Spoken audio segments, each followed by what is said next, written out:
क्या हुआ बेटा?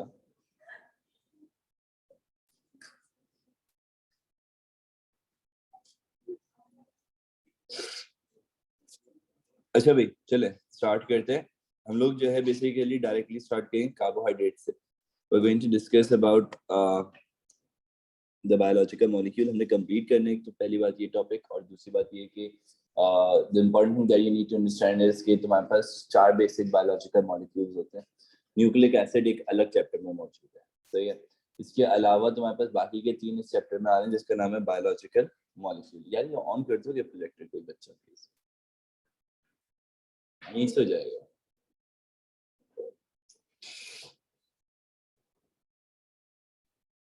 परफेक्ट। अच्छा जी, स्क्रीन आने तो फिर स्टार्ट करते हैं। अच्छा एक और बात मुझे बताओ अब तक कि आप लोगों ने कल घर जाके सेल पढ़ा था, उसमें कोई प्रॉब्लम, कोई इशू, कोई मसला नहीं हुआ? ओके ठीक है। और कोई आप में से ऐसा है जो कि थोड़ा बहुत भी बायोलॉजिकल मॉलिक्यूल टच करके आए हो? थे? हाँ ओके ठीक है। हमारे पास जो एक इफेक्टिव एलिमेंट आ जाएगा ना इसके अंदर, वो है स्ट्रक्चर का। हम लोगों ने पहले तो स्ट्रक्चर समझना है और फिर दूसरा ये कि हम लोगों ने समझना है कि भाई उस स्ट्रक्चर से रिलेटेड या उस स्ट्रक्चर से रेलेवेंट फंक्शन क्या है, फंक्शनैलिटी क्या है, ठीक है। अच्छा सबसे पहली चीज जो कि आपको समझनी है दैट इज कार्बोहाइड्रेट। कार्बोहाइड्रेट के अंदर देखो बड़ा सिंपल करते हैं। कार्बोहाइड्रेट 2 वर्ड से मिलकर बना हुआ है, एक है कार्बन और दूसरा है हाइड्रेट। यानी कि कार्बन रिप्रेजेंट कार्बन कर रहा है और दूसरी तरफ हाइड्रेट जो है ना वो रिप्रेजेंट कर रहा है वाटर को। तो carbohydrates are in simple words hydrated carbon, यानी कि जितना नंबर ऑफ कार्बन लेंगे उतनी नंबर ऑफ वाटर मॉलिक्यूल लेंगे। Carbohydrates are biomolecule composed of carbon, hydrogen and, इसका एक एम्पिरिकल फॉर्मूला है, मैं आपको बताया जितना नंबर ऑफ कार्बन लेंगे उतना ही नंबर ऑफ वाटर मॉलिक्यूल ले लेंगे। मिसाल के तौर पे अगर आप कार्बन 6 लेते हो तो C6H2O टेकन 6 टाइम्स हो जाएगा, यानी कि H12O6 हो जाएगा, ठीक है। इसके अंदर ये सिंगल यूनिट, डबल यूनिट और लॉन्ग चेन मौजूद है। अच्छा जब जब आप बायोमॉलिक्यूल पढ़ेंगे आपको ये 3 चीजें कन्फ्रंट करनी पड़ेंगी। मोनोमर, हर बायोमॉलिक्यूल का सिंगल यूनिट होता है, वन स्ट्रक्चरल यूनिट जो कि सेपरेट कर दिया जाए, अलग कर दिया जाए तो भी फंक्शनल होगा, सही है। वो कहलाएगा मोनोमर। फंक्शनल होगा मतलब यूजेबल होगा। और अगर आपके पास लेट्स सपोज कि भाई 2 सिंगल यूनिट जोड़ दिए जाएंगे, बॉन्डेड होंगे आपस में, when 2 units of monomer are bonded together they form a dimer, वो एक डायमर बनाते हैं। और डायमर के अंदर स्पेसिफाइड बॉन्ड होगा, कार्बोहाइड्रेट के लिए अलग, प्रोटीन्स के लिए अलग, और अगर कोई और सा स्ट्रक्चर बने तो उसके लिए अलग, सही है। फिर उसके बाद बनती है लॉन्ग चेन। सारे बायोलॉजिकल मॉलिक्यूल्स लॉन्ग चेन नहीं बनाते, सबके सब पॉलीमर्स नहीं बनाते, लेकिन मेजॉरिटी बनाते हैं, ठीक है। आपके पास पॉलीमर कार्बोहाइड्रेट में भी मिलेगा, आपके पास पॉलीमर प्रोटीन में भी मिलेगा, आपके पास पॉलीमर न्यूक्लिक एसिड में भी मिलेगा। लिपिड में पॉलीमर नहीं मिलता, ठीक है। अच्छा जी, इसी तरह से आप जब बात करते हैं सबसे पहले कार्बोहाइड्रेट्स की नाम की, तो कार्बोहाइड्रेट को सैकरॉन से एक निकाला गया नाम सैकराइड, जिसका मतलब होता है शुगर। कार्बोहाइड्रेट को शुगर नाम दिया गया और सैकराइड नाम यूज हुआ यहाँ पर। Instead of using this monomer हमने इसको कहा कि भाई अगर कार्बोहाइड्रेट का सिंगल यूनिट है तो वो होगा मोनोसैकेराइड। क्या होगा वो? मोनोसैकेराइड। और अगर आप बात करते हैं नंबर ऑफ कार्बन की जो हम यहाँ पे यूज कर रहे हैं, तो उसके अंदर अगर n बराबर है 3 के, हम लोग फ्रॉम 3 till 7 काउंट करते हैं। ये तो आप लोग ओ लेवल से भी पढ़ के आ रहे होंगे ना कि मोनोसैकेराइड्स के अंदर 3 कार्बन भी होता है, 4 कार्बन भी होता है, 5 6 7 कार्बन भी होता है। तो हम लोग 3 से लेके 7 तक की अकाउंटेबिलिटी बनाते हैं, जिसके अंदर C3H6O3 when n is equal to 3 बन जाएगा। इसको ट्रायोस शुगर कहते हैं, सही है।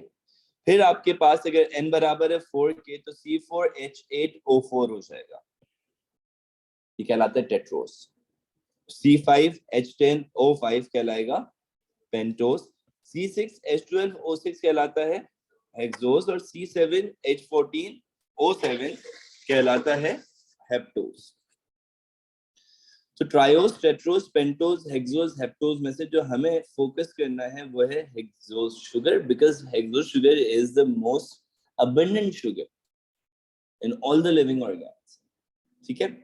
मोनोसेक्राइड जो है वो आपके पास बहुत सारे स्ट्रक्चर्स बना सकता है। मोनोसेक्राइड से ही आपके पास डाइसेक्राइड और मोनोसेक्राइड से ही आपके पास पॉलीसेक्राइड बनता है, जो बनाने के लिए आपको अलग अलग यूनिट जोड़ने पड़ेंगे। And when you are joining the compounds of monomer, when you're joining the units of monomer, जो प्रोसेस आप करते हैं उस प्रोसेस को कंडेंसेशन कहा जाता है।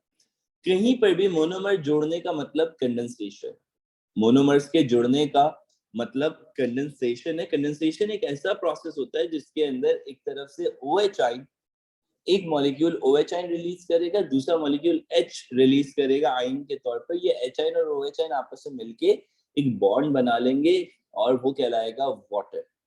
यानी कि बाय रिमूवल ऑफ वाटर, देखो जहां से OH फ्री हुआ वहां पे एक बॉन्ड फ्री हो गया, जहां से हाइड्रोजन निकला वहां पे भी एक बॉन्ड फ्री हो गया। तो जहां जहां पे आपके पास बॉन्ड्स फ्री हुए हैं वो आपस में कंबाइन करेंगे और वो कंबाइन करके आपके पास एक डायमर बना लेंगे, एक डाइसेक्राइड बना लेंगे या एक पॉलीमर बना लेंगे, लॉन्ग चेन बना लेंगे। लेकिन प्रोसेस आपके पास बॉन्ड बनाने का सेम होगा। That process is known as condensation. इसको हम कैसे डिफाइन करते हैं? The process in which two monomers join together, hydrogen is released from one and OH ion is released from another, forming H2O and a bond between two monomers is formed. एक तरफ से H निकला, दूसरी तरफ से OH निकला और उन्होंने वाटर बना लिया और जहाँ से बॉन्ड फ्री हो दोनों मिल गए, उन्होंने एक डायमर बना लिया। ठीक है। क्या monosaccharides helps in forming many other structures, इसको कहते हैं आप कंडेंसेशन। इनके जुड़ने के प्रोसेस को कंडेंसेशन कहा जाता है। 6 carbon sugar is most commonest among all other monosaccharide. That 6 carbon sugar is called hexose sugar. We are going to talk about that hexose sugar. Hexose sugar के अंदर आपके पास एक कंपोनेंट आता है ग्लूकोज, दूसरा कंपोनेंट आता है फ्रक्टोज। ये दो इंपॉर्टेंट एलिमेंट है। इनके स्ट्रेट चेन स्ट्रक्चर्स देख लो जरा पहले, फिर इनके रिंग स्ट्रक्चर्स देखेंगे। ठीक है, हम इन्हीं को कन्वर्ट करेंगे रिंग स्ट्रक्चर में। आपको पता है इन स्ट्रक्चर्स की सबसे ये समझ लो कि स्पेसिफिसिटी सबसे ज्यादा क्या है कि इनके पास जिस साइड पे, राइट हैंड साइड या लेफ्ट हैंड साइड, जिस साइड पे OH मौजूद है उसी साइड के ऊपर ही मौजूद होना चाहिए, जगह चेंज नहीं कर सकते आप। अगर आपने राइट साइड पे मौजूद किसी भी कार्बन के ऊपर OH को उठा के लेफ्ट साइड पे कर दिया और लेफ्ट साइड पे मौजूद हाइड्रोजन को उठा के राइट साइड पे कर दिया, फ्लिप कर दिया, तो स्ट्रक्चर आइसोमेरिकली चेंज हो जाएगा। ये सब एक दूसरे के आइसोमर्स होते हैं क्योंकि सभी हेक्सोस शुगर है, सबके पास C6H12O6 है, सब एक दूसरे के क्या है? आइसोमर्स है। आप समझ रहे हैं ये बात? सब एक दूसरे के क्या है? Isomers. They are having, all of them are having same chemical formula, but they have a different structure. And the structural difference is कि किस साइड पे H लगा हुआ है और किस साइड पे OH लगा हुआ है। अगर तुम मिसाल दे रहे हो ग्लूकोज की, गाइस फॉलो करना प्लीज, अगर तुम मिसाल दे रहे हो ग्लूकोज की, तो ये आपके पास एक पूरी कार्बन की चेन है। ठीक है, यहाँ पे आपके पास डबल बॉन्ड ऑक्सीजन लगा हुआ है और एक हाइड्रोजन। ये आपके पास आ गया इसका फंक्शनल ग्रुप। ग्लूकोज की बात कर रहा हूं मैं, पहला यूनिट है आपके पास फंक्शनल ग्रुप। सेकंड कार्बन पे OH आ जाएगा टुवर्ड्स राइट, हाइड्रोजन आ जाएगा टुवर्ड्स लेफ्ट। फिर थर्ड कार्बन पे OH आ रहा है on the left side, hydrogen आ रहा है ऑन द राइट साइड। फिर फोर्थ कार्बन पे OH आ रहा है ऑन द राइट, H आ रहा है ऑन द लेफ्ट। यही सेम पैटर्न फॉलो होगा फिफ्थ पे भी और सिक्स्थ पे भी। यानी कि यहाँ पर यार इसको याद करना कोई मुश्किल काम नहीं, तुम इसको रिवर्स फॉर्मेट में याद करो। मैं तुमसे जो स्पेसिफिक एक डिफरेंस बताऊंगा उस डिफरेंस को याद कर लो। सबसे पहले देखो, अगर आप ऑब्जर्व करो ग्लूकोज में और फ्रक्टोज में, दोनों को एक साथ याद किया सकता है, अलग अलग करोगे मुश्किल होगा, एक साथ याद कर लो। ग्लूकोज में और फ्रक्टोज में अगर आप लास्ट 4 कार्बन काउंट करें, this is 3, this is 4, this is 5 and this is 6. Same here, 3, 4, 5, 6 यहाँ पे OH इधर आ रहा है, देखो जहाँ OH आ रहा है उसके अपोजिट H आ रहा है, तो सिर्फ OH याद कर लो, H को याद करने की कोई ऐसी जरूरत नहीं पड़ेगी तुम्हें। अगर OH यहाँ पर आ रहा है, यहाँ पे मतलब कहाँ पे, लेफ्ट साइड पे, किसके, फ्रक्टोज के, तो ग्लूकोज के भी लेफ्ट साइड पे, कोई फर्क नहीं है। फिर OH OH OH OH OH और OH किस साइड पे आ रहे हैं, ये भी राइट हैंड साइड पे, ठीक है, और दोनों स्ट्रक्चर सेम हो गए। अब आ जाओ जरा ऊपर, कह रहे हैं कि भाई पहला कार्बन और ये दूसरा कार्बन, कार्बन नंबर 1 जो आपके पास मौजूद है, इसमें डबल बॉन्ड ऑक्सीजन लगा हुआ है और दूसरी तरफ हाइड्रोजन है। यहाँ पर जो पहला कार्बन है उसमें कोई फंक्शनल ग्रुप ये वाला नहीं है, उसके पास सिंपली हाइड्रोक्सिल ग्रुप है। OH को हाइड्रोक्सिल ग्रुप कहते हैं। तो हाइड्रोक्सिल ग्रुप इफेक्टिव नहीं है, क्योंकि हाइड्रोक्सिल ग्रुप के फंक्शनल ग्रुप तो हमारे पास हर कार्बन पे ऑलमोस्ट मौजूद है। हमारे पास इफेक्टिव फंक्शनल ग्रुप कौन सा है, this one, a C with double bond O। ऊपर क्या था, देखो इस पूरे को मैं R से अगर मार्क करूं, ये वाला कार्बन मैं यहाँ पे रख रहा हूँ, ये डबल बॉन्ड ऑक्सीजन आ गया और साथ में एक हाइड्रोजन आ गया, तो ये क्या लगेगा, CHO। क्या लगेगा ये, ठीक है, इसका फंक्शनल ग्रुप है। यहाँ पर मैं इसको R मार्क करूंगा, इसको भी R मार्क करूंगा और इसको बीच में से अलग रख लेंगे, यानी कि RC डबल बॉन्ड OR। समझ आया, नहीं आया, सुनो, ये जो फंक्शनल ग्रुप है, ये बीच में आने वाले कार्बन के साथ डबल बॉन्ड ऑक्सीजन, बीच में मतलब कौन से नंबर पे, सेकंड नंबर। ये जो फंक्शनल ग्रुप है, इसका ये सारा रेलेवेंट मटेरियल अलग कर दो, ये जो फर्स्ट कार्बन है इसके ऊपर double bond oxygen with hydrogen मौजूद है, टर्मिनल कार्बन, ठीक है। यहाँ पर आपके पास ग्लूकोज के साथ फ्रक्टोज का कंपैरिजन आ रहा है। हम थोड़ी देर के लिए सिर्फ ग्लूकोज को लेके चलते हैं, let's carry forward this glucose से। आपके पास ये जो ग्लूकोज है, ये कन्वर्ट हो जाता है इनटू अ रिंग। इसको रिंग में कन्वर्ट करने के लिए कुछ चीजें, कुछ काइंड ऑफ रूल्स हमने डिटरमाइन कर लिए, that is actually they are not authentic rules, ऐसे बना लिए सिर्फ समझने के लिए, तुम लोग फॉलो करना प्लीज, सही है। तो हमारे पास कार्बन देखो, ग्लूकोज के अंदर पहला, दूसरा, तीसरा, चौथा, पांचवा और ये छठा कार्बन आ गया, सही है। अब होता क्या है, होता कुछ यूं है कि जो फिफ्थ कार्बन पे OH होता है, पहले जरा समझ लो गौर से और फिर कॉपी कर लेना तुम लोग, सही है। भले अगर करना हो वैसे तो ये फाइल मौजूद है, तो ऐसे मेरा नहीं, खाली कुछ कॉपी करने की जरूरत है। तो जो आपके पास फिफ्थ कार्बन पे OH मौजूद है, ये OH यहाँ से हटा दिया जाएगा। हटा कौन है, हटा कौन है, ये वाला ऑक्सीजन। पता नहीं इस ऑक्सीजन को क्यों इस OH से जेलसी हो गई, इसने बोला तुम यहाँ से ये बॉन्ड में ऑक्यूपाई करो। अभी OH के तो ऑलरेडी दो बॉन्ड, ऑक्सीजन दो ही तो बॉन्ड बनाता है, ऑक्सीजन दो ही तो बॉन्ड बनाता है, कार्बन 4 बनाता है, ऑक्सीजन 2 बनाता है, तो ऑक्सीजन के पास तो ऑलरेडी 2 बॉन्ड फिलअप हुए हैं ना। अब क्या करें, तो वो कहते हैं कि नहीं मुझे तो वाली प्लेसमेंट चाहिए, उसके लिए वो अपना एक स्टेबल बॉन्ड तोड़ देगा, सही है। ये ऑक्सीजन का ये वाला एक बॉन्ड टूटेगा और ये बॉन्ड यहाँ से टूट के इधर आके लग जाएगा। OH बेचारा लावारिस हो गया, तो कह रहे मैं कहा जाऊं, OH को हटा दिया गया उसकी जगह से। OH कहता है कोई मसला नहीं, जहां से बॉन्ड टूट के आया मैं उसकी जगह पे चला जाऊंगा। OH चला जाता है कार्बन नंबर 1 के पास और कार्बन नंबर 1 को ऑक्यूपाई कर लेता है। कार्बन नंबर 1 का बॉन्ड फ्री हुआ था, क्यों, क्योंकि ऑक्सीजन के साथ डबल बॉन्ड थे, एक टूट गया था उसमें से। क्यों टूटा था, क्योंकि उसको यहाँ पे ऑक्यूपाई करना था। तो ये कुछ इस तरह से ऑक्सीजन को बीच में रखते हुए एक बॉन्ड बना लेता है बिटवीन कार्बन 1 एंड कार्बन 5, ठीक है। और OH जो यहाँ से हटा था वो यहाँ पे फ्री होने वाले बॉन्ड पे आके लग जाएगा। हमने इसको लाइन अप किया कुछ रूल्स के जरिए से। रूल नंबर 15 है पहला, यानी कि 15 कहता है कार्बन नंबर 1 कार्बन नंबर 5 से बॉन्ड करेगा। 4 से भी कर सकता था, 6 से भी कर सकता था, 3 से भी कर सकता था रिंग बनाने के लिए, लेकिन किससे करेगा, कार्बन नंबर 5 से। स्पेसिफिक है, फॉलो करना है, यही है, सही है। फिर कह रहे भाई रूल नंबर राइट लेफ्ट क्या है, जो चीज राइट हैंड साइड पे मौजूद होगी, whatsoever is present on the right hand side वो below the ring आएगा। जो कुछ भी राइट हैंड साइड पे मौजूद होगा वो बिलो द रिंग आएगा। देखो ये वाली पिक्चर ऑब्जर्व करो और फिर इस ग्लूकोज को देखो। कार्बन नंबर 2 देखिएगा जरा,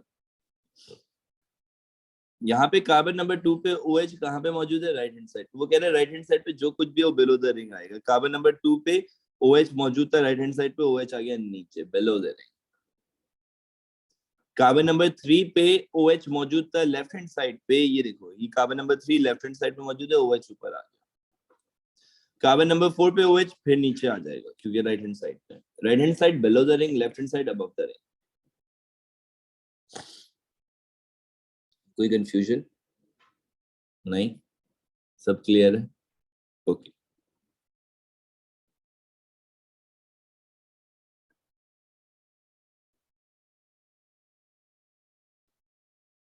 सो है, तबीयत खराब होती है तो नींद मिल जाती है, आती नहीं।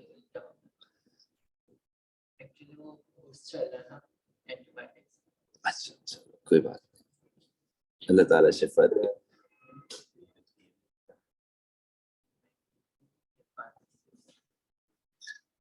ओके सो नाउ लिसन, आपके पास सबसे आखिरी रूल सबसे इंपॉर्टेंट रूल है।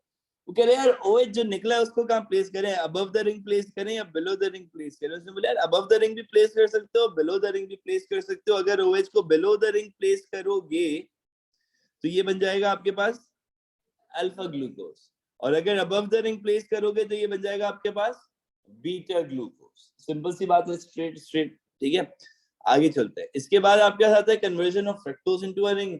तकरीबन सारी बातें वैसे ही हैं, बस कुछ रूल्स चेंज हो गए। वो कह रहे हैं कार्बन नंबर 1 को कार्बन नंबर 5 से जोड़ रहे थे ग्लूकोज में, यहाँ पे कार्बन नंबर 2 को कार्बन नंबर 5 से जोड़ा जाएगा। Carbon number 2 will be bonded with carbon number 5 keeping an oxygen in between.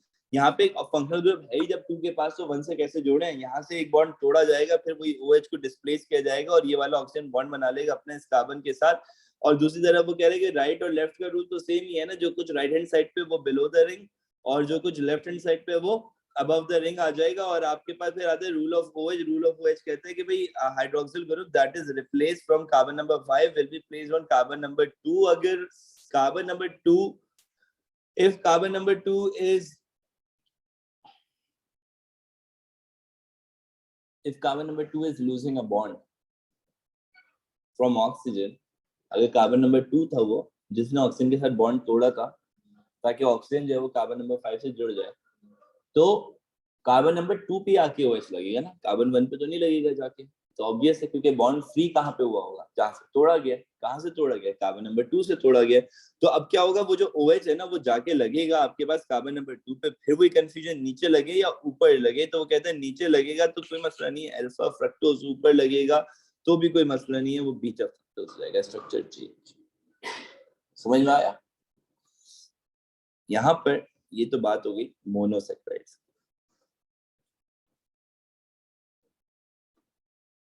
इसके बाद आपके पास आता है डाइसैकराइड का structure. When two monomers join together to form a dimer unit of sugar, it is called disaccharide. जब दो monomers मिल जाएंगे, monomers जैसे कि ग्लूकोज ग्लूकोज से मिलेगा तो माल्टोज बनेगा, माल्ट शुगर कहलाती है। ग्लूकोज फ्रक्टोज से मिलेगा तो सुक्रोज बनेगा, और ग्लूकोज गैलेक्टोज से मिलेगा तो लैक्टोज बनेगा। और बेटा lactose milk sugar, sucrose fruit sugar, maltose malt sugar कहलाती है। Whenever two monomers of the sugar join together they form a bond called glycosidic linkage. और यहाँ पर अगर आप जरा गौर से देखें तो आपके पास ग्लूकोज प्लस ग्लूकोज माल्टोज बना, कंडेंसेशन का प्रोसेस होगा। कौन सा प्रोसेस होगा? तो इसलिए क्या रिमूव हो रहा है यहाँ से? वाटर रिमूव हो रहा है। कैसे रिमूव हो रहा है वाटर? एक साइड से H निकलेगा, दूसरी साइड से क्या निकलेगा? और H और OH मिलके क्या बना देंगे? और जो इसका बॉन्ड फ्री होगा और इसका बॉन्ड फ्री होगा, उसमें बीच में एक ऑक्सीजन रह जाएगा, तो वो बॉन्ड ग्लाइकोसिडिक लिंकेज कहलाएगा। क्योंकि वो कार्बन नंबर 1 और कार्बन नंबर 4 के दरमियान है, इसलिए हम उसको कहेंगे 1,4 ग्लाइकोसिडिक लिंकेज। फ्रक्टोज के साथ जब जोड़ा जाता है तो फ्रक्टोज के अंदर आपके पास बॉन्ड बनता है 1,2 ग्लाइकोसिडिक लिंकेज। फ्रक्टोज को रोटेट कर दिया जाता है, फ्रक्टोज को रोटेट कर दिया जाता है। कितना रोटेट करेंगे? 180 डिग्री, है ना? कार्बन नंबर 2 का है, ये आ गया। पहले कहाँ था जब सीधा था? ये अल्फा फ्रक्टोज है, बीटा फ्रक्टोज है, ये भी देख लो पहले। ये आपके पास क्योंकि OH जो है ना अभी नीचे आ रहा है, तो आपको लग रहा है यार नीचे वाला तो अल्फा होता था, लेकिन ये एक्चुअली फ्लिप्ड है ना, इस वजह से नीचे आ रहा है। तो अगर सही हालत में होता, आप लोग ऑब्जर्व करें इसको जरा गौर से, अगर ये सही हालत में होता तो ये ऐसा होता। तो OH कहाँ है? ऊपर। और हमने क्या किया, हमने इसको रोटेट कर दिया ना, जब हमने इसको रोटेट किया तो ये कैसा हो गया? ये ऐसा हो गया। फॉलो कर रहे हैं? जब ये ऐसा हो गया तो इसका मतलब क्या है? इसका मतलब ये कि OH आ गया नीचे। OH नीचे आएगा तो आपके पास कार्बन नंबर 2 कन्फ्रंट कर रहा होगा कार्बन नंबर 1 को of the glucose. Carbon number 2 of fructose confront कर रहा होगा कार्बन नंबर 1 को ऑफ द ग्लूकोज, और ये दोनों OH आपस में ज्वाइन होंगे। कैसे होंगे जरा देखिएगा, यहाँ पर से OH H दे देगा मिसाल के तौर पे, यहाँ पर से OH पूरा OH दे देगा, एक ऑक्सीजन बीच में रह जाएगा, और ये दोनों मिलके क्या बनाएंगे? कंडेंसेशन का प्रोसेस हो रहा है, वाटर बनाएंगे, और इनके दरमियान में बॉन्ड बनेगा जो कि कार्बन नंबर 1 और कार्बन नंबर 2 के दरमियान होगा। इस बॉन्ड का 1,2 ग्लाइकोसिडिक लिंकेज कहेंगे। और आपके पास फिर तीसरा बॉन्ड जो बनता है वो बीटा ग्लूकोज और बीटा ग्लूकोज के दरमियान बनता है। बीटा ग्लूकोज और बीटा ग्लूकोज के दरमियान बनने वाला बॉन्ड कैसा होगा? 1,4 ग्लाइकोसिडिक लिंकेज होगा। लेकिन बीटा ग्लूकोज को बीटा ग्लूकोज से कैसे जोड़ेंगे? बीटा ग्लूकोज को बीटा ग्लूकोज से कैसे जोड़ें? एक बीटा ग्लूकोज वो है जिसका OH ऊपर आ रहा है कार्बन नंबर 1 पे। OH कहाँ आ रहा है? ऊपर आ रहा है। ये रहा कार्बन नंबर 1। OH कहाँ आ रहा है? तो ये अल्फा थोड़ी है, ये भी बीटा है। कैसे पहचाना? 6 कार्बन देखो नीचे पॉइंटेड है, ऑक्सीजन देखो नीचे पॉइंटेड है। ये स्ट्रक्चर क्या हुआ है? ये स्ट्रक्चर फ्लिप हुआ, रोटेट नहीं हुआ। रोटेट होता तो पूरा घूम जाता ना। ये स्ट्रक्चर क्या हुआ है? फ्लिप हुआ है। सही है भाई। तो अब क्या हमारी मर्जी, हम कहीं पे फ्लिप करके चला रहे हैं, कहीं पे रोटेट करके चला रहे हैं, ये आपको याद रखना पड़ेगा सब। ये स्ट्रक्चर फ्लिप हुआ, इसका 4th कार्बन का OH और 1st कार्बन का OH दोनों आमने सामने। एक तरफ से फिर क्या होगा बेटा? OH पूरा निकलेगा, एक तरफ से H निकलेगा खाली। ये दोनों मिलके क्या बनाएंगे? दोनों मिलके वाटर बनाएंगे, और यहाँ पर बॉन्ड जुड़ जाएगा। ये जो बॉन्ड होगा ये आपके पास क्या रहता है? 1,4 ग्लाइकोसिडिक लिंकेज। अगर बॉन्ड 1,4 ग्लाइकोसिडिक लिंकेज है तो ये स्ट्रक्चर सेलोबियोज कहलाता है। क्या कहलाता है स्ट्रक्चर? सेलोबियोज डाइसैकराइड है सेल्यूलोज का, ये बात ध्यान में रखना। Cellulose is a disaccharide of cellulose. फिर बीटा ग्लूकोज और बीटा ग्लूकोज अगर आपस में मिल रहे हैं, सेम प्रोसेस हो रहा है, लेकिन यार यहाँ पे ना हमने इसको फ्लिप नहीं किया, बल्कि फ्लिप करने के बजाय हमने इसको मिरर इमेज कर दिया। हमने उसको फ्लिप किया था अपसाइड डाउन, यहाँ पे इसको मिरर इमेज कर दिया। मतलब फ्लिप किया हॉरिजॉन्टली, वहां पे फ्लिप किया था वर्टिकली, ऐसे कह लो। वहां पे इन्वर्ट किया था, यहाँ पे फ्लिप किया। सही है, तो मिरर इमेज कर दिया। अब जब मिरर इमेज किया तो कार्बन नंबर 1 के सामने कार्बन नंबर 1 आ गया। वो कह रहा है जिसके अंदर 1 ग्लाइकोसिडिक लिंकेज होगा वो सेलोबियोज नहीं कहलाएगा। दो बीटा ग्लूकोज जब आपके 1 ग्लाइकोसिडिक लिंकेज रखते हैं वो ट्रियोलोज कहलाते हैं, और दो बीटा ग्लूकोज जब आपके 1,4 ग्लाइकोसिडिक लिंकेज रखते हैं वो सेलोबियोज कहलाते हैं। याद रहेगा ये। आई नो थोड़ा सा डिफिकल्ट लग रहा होगा, लेकिन बहुत मुश्किल बात नहीं, आसान सी बात है। दो बीटा ग्लूकोज 1,4 ग्लाइकोसिडिक लिंकेज बनाएंगे तो सेल्यूलोज का डाइसैकराइड बन जाएगा, इसको सेलोबियोज कहेंगे। और दो बीटा ग्लूकोज जब 1,1 ग्लाइकोसिडिक लिंकेज बनाएंगे तो वो ट्रियोलोज का स्ट्रक्चर बन जाएगा। यहाँ पर ये OH और यहाँ पे ये OH में से एक तरफ से OH पूरा आ जाएगा, एक तरफ से खाली H आएगा, और ये दोनों मिलकर आपके पास वाटर बनाएंगे। और ये जो बॉन्ड यहाँ से फ्री हुआ ये आपस में जुड़ जाएगा, बीच में ऑक्सीजन रख के। क्लियर है? Okay good. नेक्स्ट हमारे पास आता है स्ट्रक्चर ऑफ पॉलीसेकेराइड। नेक्स्ट क्या है हमारे पास? Structure of polysaccharide. पॉलीसेकेराइड सबसे इंपॉर्टेंट चीज, मोनोसेकेराइड डाइसेकेराइड्स का जो कॉन्सेप्ट दिया जाता है वो इसलिए दिया जाता है ताकि आप पॉलीसेकेराइड्स बना सकें। यानी कि अभी तक जो पढ़ रहे थे वो आप इसके लिए पढ़ रहे, जो पढ़ने जा रहे हैं। सही है भाई, मतलब आपकी बेसिक स्कूलिंग जो होती है ना कार्बोहाइड्रेट्स में, वो हो गई है। अब आपकी अपीयरिंग एयर्स आ गए। सही है, पॉलीसेकेराइड। अब इस चीज को ऐसे समझो कि when you're talking about a polysaccharide, polysaccharide एक long chain structure, कैसा स्ट्रक्चर है? Long chain structure. और लॉन्ग चेन स्ट्रक्चर में भी क्या है, जरा समझना इस बात को, लॉन्ग चेन स्ट्रक्चर के अंदर आपके पास वही कंडेंसेशन का प्रोसेस है, वही बीच बीच में से वाटर मॉलिक्यूल निकल के गायब हुआ है, और वही बॉन्ड बने हुए बीच में ऑक्सीजन रख रख के, और वही ग्लाइकोसिडिक लिंकेजेस हैं।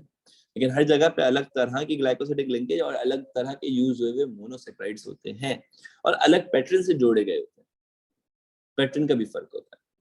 तो आपके पास में से एक बनता है स्टार्च, दूसरा बनता है ग्लाइकोजन, और तीसरा बनता है सेल्यूलोज। हम पहले बात करेंगे स्टार्च की। बेटा स्टार्च में दो टाइप्स होती है, एक होता है अमाइलोज और दूसरा होता है अमाइलोपेक्टिन। अमाइलोज क्या है? जिसके अंदर सिर्फ एक तरह का बॉन्ड मौजूद है जिसको ग्लाइकोसिडिक लिंकेज कहते हैं, स्ट्रेट चेन होती है लाइक दिस, और ये एक स्प्रिंग की तरह से कर्ल अप हो जाती है। इसका मोनोमर कौन है? Alpha glucose.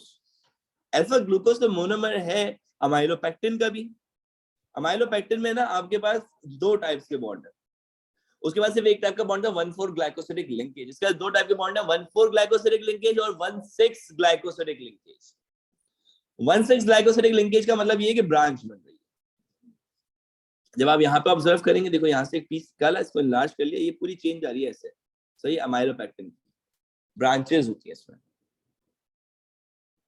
यहाँ से एक यूनिट निकाला, इसको इनलार्ज कर लिया और ऑब्जर्व किया कि भाई यहाँ पे आपके पास 1,4 ग्लाइकोसिडिक लिंकेज मौजूद है। क्यों? क्योंकि कार्बन नंबर 1 कार्बन नंबर 4 से जुड़ रहा है। हाँ, लेकिन अगर जो चेन ऊपर जा रही है उसका पहला ग्लूकोज और उसके पहले ग्लूकोज का कार्बन नंबर 1 और उसके पहले ग्लूकोज के कार्बन नंबर 1 का OH यहाँ पे हट के बॉन्ड बना लेता कार्बन नंबर 6 के साथ, जो कि इस स्ट्रक्चर में मौजूद था, ऐसे मौजूद था, उस कार्बन नंबर 6 के साथ अगर वो बॉन्ड बना लेता तो ये बॉन्ड कहलाता है 1,6 ग्लाइकोसिडिक लिंकेज। क्या कहलाता है ये? 1,6 ग्लाइकोसिडिक लिंकेज कहलाता। अब यार ये 1,6 ग्लाइकोसिडिक लिंकेज की बात हम तब करें ना यार, जब हमारे पास यहाँ पर ये स्ट्रक्चर फॉर्म हो रहा, हमारे पास ये structure form, that is a different thing. हमारे पास फॉर्म होने वाला स्ट्रक्चर थोड़ा अलग है, मुख्तलिफ है। समझिएगा जरा इस बात को कि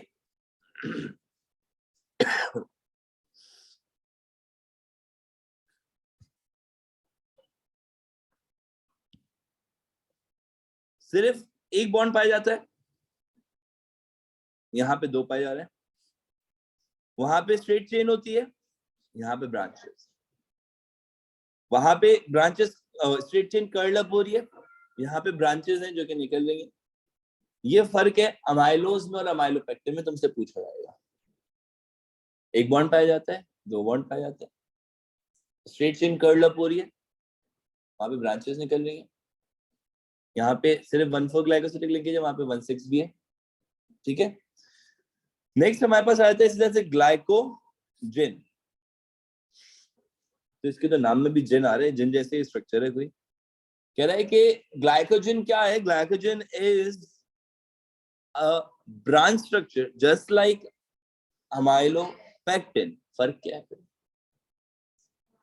अगर जस्ट लाइक अमाइलोपेक्टिन है तो उसी के साथ रख देते, अलग से बनाने की क्या जरूरत? मतलब कुछ भी है ये, मतलब ये ऐसे ही है, मतलब ये पागल वागल हो गए ये। मतलब क्या ब्रांचेस ज्यादा थे तो भाई उसकी बढ़ा देते ब्रांचेस, या इसकी कम कर देते। एक्स्ट्रा चीज तो नहीं पढ़नी पड़ती ना, फर्क होगा ना कुछ और मेजर भी। तो ये तो नहीं हो सकता ना उसकी ब्रांचेस ज्यादा इसकी ब्रांचेस कम। स्टार्च इतना कॉम्प्लेक्स स्ट्रक्चर नहीं बनाता अमाइलोपेक्टिन में जितना ग्लाइकोजन कॉम्प्लेक्स स्ट्रक्चर बनाता है। ग्लाइकोजन ज्यादा नंबर ऑफ कार्बोहाइड्रेट स्टोर कर सकता है, स्टार्च नहीं कर सकता। स्टार्च से मतलब अमाइलोपेक्टिन नहीं कर सकता। अमाइलोपेक्टिन में और ग्लाइकोजन में फर्क यही है कि वहां पे सिर्फ ब्रांचेस है, यहाँ पे ब्रांचेस की ब्रांचेस, यहाँ पे ब्रांचेस की भी ब्रांचेस हैं, और जहां जहां ब्रांचेस हैं वहां पे 1,6 ग्लाइकोसिडिक लिंकेज बन रही है, वही वाली, सही है। फिर आपके स्ट्रक्चर आता है सेलुबियोस का। सेलुबियोस सेल मेम्ब्रेन में पाए जाने वाले, सेल वॉल में पाए जाने वाले सेल्यूलोज का डाइसैकराइड था। सेलुबियोस का स्ट्रक्चर हमने पढ़ लिया था, अब सेल्यूलोज का स्ट्रक्चर पढ़ते हैं। सेल्यूलोज क्या है? बहुत सारे सेलुबियोस को जोड़ दो आपस। कैसे जोड़े? एक फ्लिप किया हुआ था, तो हर एक फ्लिप को ऑल्टरनेटिवली रखते जाओ। कैसे रखें ऑल्टरनेटिवली? यहाँ पे देखो जरा, ऑक्सीजन से ना, इस ऑक्सीजन से और इस छोटी सी स्टिक से आप पहचानेंगे कि कौन सा सीधा है ग्लूकोज और कौन सा फ्लिप हुआ है। देखो ये नीचे आ रहा है, ये ऊपर आ रहा है, तो ये ऊपर डायरेक्शन में, ये नीचे वाली डायरेक्शन में, यानी कि फ्लिप हुआ है। फिर ये नीचे वाली डायरेक्शन में ये फ्लिप हुआ, फिर ये नीचे वाली डायरेक्शन में ये फ्लिप हुआ है। तो सेलुलोज का जो स्ट्रक्चर बनता है, एक तो सेलुलोज सेल वॉल बनाता है, मैं बताता हूँ सेल वॉल जो है ना ये बड़ी इंपॉर्टेंट चीज है। सेलुलोज फाइबर्स मौजूद है उसमें हाइड्रोजन बॉन्ड होते हैं और मैट्रिक्स के अंदर पैक्टिन और हेमीसेलुलोज का स्ट्रक्चर होते हैं। बहुत स्ट्रेंथन करने वाला स्ट्रक्चर है सेल वॉल प्लांट्स के अंदर, और इसके अंदर जो है वो आपके पास वाटर रिपेलेंट स्ट्रक्चर होता है। इसमें छोटे छोटे स्पोर्स भी होते हैं, इनको प्लाज्माडेस्माटा कहा जाता है, क्योंकि बाकी जगहों से तो पानी नहीं गुजर सकता, सिर्फ यहाँ से गुजर सकता है। क्यों नहीं गुजर सकता? क्योंकि सेल्यूलोज हो गया, ग्लाइकोजन हो गया, स्टार्च हो गया, ये सब क्या है? Water insoluble. क्या है ये सब? वाटर इनसॉल्युबल होते हैं, ये याद रखना बेटा, ठीक है। और सेल वॉल के अंदर इसकी 3 लेयर्स बन रही होती हैं, प्राइमरी वॉल, सेकेंडरी वॉल और मिडिल लैमेला। कल हमने पढ़ा था ना, याद है ना? सही है, ये वही वाला स्ट्रक्चर है। अब आपके पास मैं बता रहा हूँ कि भाई यहाँ पर सेल्यूलोज का स्ट्रक्चर आ गया। सेल्यूलोज का स्ट्रक्चर जो है वो बीटा ग्लूकोज की लॉन्ग चेन है। अभी तक अल्फा पढ़ रहे थे, अभी तक क्या पढ़ रहे थे? अल्फा पढ़ रहे थे, और अब आ गया है बीटा ग्लूकोज की लॉन्ग चेन, जिसको हम लोग कहेंगे 1,4 glycosidic linkage. Every alternate beta glucose is rotated up to 180 degree. ये सिर्फ ऐसे मेंशन करने के लिए 180 डिग्री तुम्हें पता होना चाहिए बॉन्ड बनाने के लिए, क्योंकि कार्बन नंबर 1 बॉन्ड बना रहा है कार्बन नंबर 4 से, और वो जो ऑल्टरनेट वाला है वो फ्लिप हो रहा है आपके पास, एक तरह से उल्टा हो रहा है, इन्वर्टेड हो रहा है, और वो आप उसको जोड़ रहे हो इस वजह से ताकि OH उसका और उसका सामने आ जाए। अगर सामने नहीं आएगा तो ऐसे डायगोनल बॉन्ड बनाने पड़ेंगे। एग्जामिनर तुम्हें दोनों दे सकता है, एग्जामिनर तुम्हें ये पिक्चर भी दे सकता है, एग्जामिनर तुम्हें ये पिक्चर भी दे सकता है। सही है, ये स्ट्रक्चर आ गया आपका सेल्यूलोज का। सेल्यूलोज और सेलुलोज के स्ट्रक्चर को रिलेट किया गया है। इसके साथ हमारे पास कार्बोहाइड्रेट का जो सारा का सारा मैटर है वो कंप्लीट हो जाता है। And next we are going to start proteins. क्या करते हैं? चलिए यार, ये बैग तुम्हारा है, ये उठाओ। इसके पीछे वाला बैग किसका है? ये वाला भी उठाओ। अरे तुम उठाओ तो सही। ये बैग यहाँ पे रखो, जरा ऐसे लिटा के रखो, लिटा अपना बैग वहां रखो। अभी गिरा बेटा, कोई बात नहीं, अरे ऐसे आराम से सब। अरे रख, अरे प्लीज, अबे ऐसे आराम से सब रखो। ऐसे तुम झूम रहे हो ना बेला, मुझे अच्छा नहीं लग रहा, गिर गिरा जाओगे। अबे एक तो तुम्हारे लिए मैं आसानी कर रहा हूँ, सर रखो आराम से सुनो, तो मसला ही नहीं। क्या नहीं हो गई?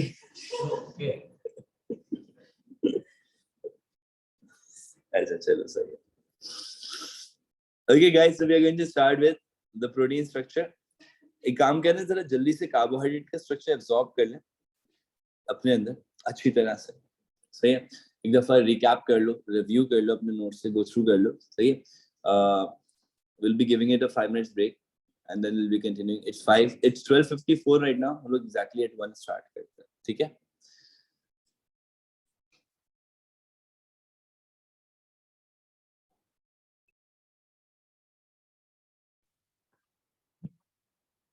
चलें जी, कंटिन्यू करते हैं विद द प्रोटीन स्ट्रक्चर। आपके पास प्रोटीन एक ना बहुत ज्यादा इम्पोर्टेंट हमारा समझ लो बॉडी का वर्क स्टेशन है, इन अ सेंस के बहुत सारी रेलेवेंट स्ट्रक्चर्स हमारी बॉडी में प्रोटीन के बने हुए, जैसे कि एंजाइम प्रोटीन का बना हुआ होता है, जैसे कि जितने भी स्ट्रक्चरल कंपोनेंट्स होते हैं सेल के, वो सब प्रोटीन के बने हुए हैं। रेड ब्लड सेल के अंदर हीमोग्लोबिन में ग्लोबुलर प्रोटीन मौजूद होता है। सही है, एंटीबॉडीज प्रोटीन की बनी हुई होती हैं। इसके अलावा हार्मोन्स प्रोटीन के बने हुए होते हैं, एंजाइम्स प्रोटीन के बने हुए होते हैं। सही है, तो प्रोटीन वो ऑर्गेनिक कंपाउंड होता है जिसमें कार्बन, हाइड्रोजन, ऑक्सीजन तो है, उसके साथ नाइट्रोजन भी मौजूद होता है। सही है, they are the compounds, organic compounds made up of carbon, hydrogen, oxygen and nitrogen. They are actually the long chain of amino acid. Amino acid क्या होता है? Amino acid is a basic part of protein. Amino acid जो है वो protein का basic part है, यानी कि लॉन्ग चेन का जो बेसिक यूनिट होगा वो आपके पास अमाइनो एसिड कहलाएगा। बन कहां से होगा?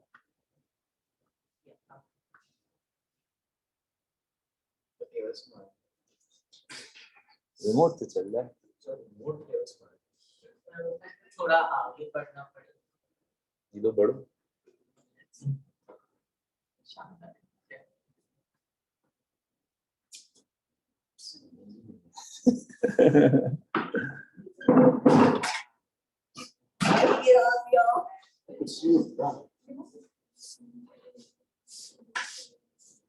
ये इसका रिमोट नहीं है।